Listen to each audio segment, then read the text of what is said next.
ایک ایسا فیصلہ ملا ہے کہ وہ اب اپنے ووٹ کے ذریعے اپنی لوکل گورنمنٹ کو منتخب کر سکیں گے۔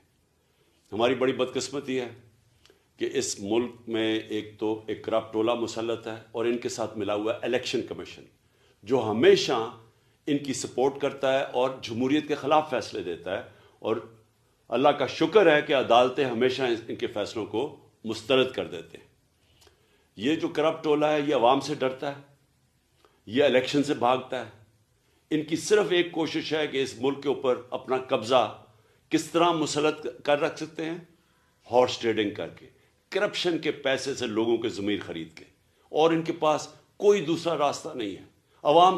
عوام ان کو ریجیکٹ کر بیٹھی ہے۔ میں اسلام آباد کے لوگوں کو خاص طور پہ آج تاکید کرتا ہوں کہ آپ نے بھرپور طریقے سے کل کے الیکشن میں شرکت کرنی ہے، اور مجھے امید ہے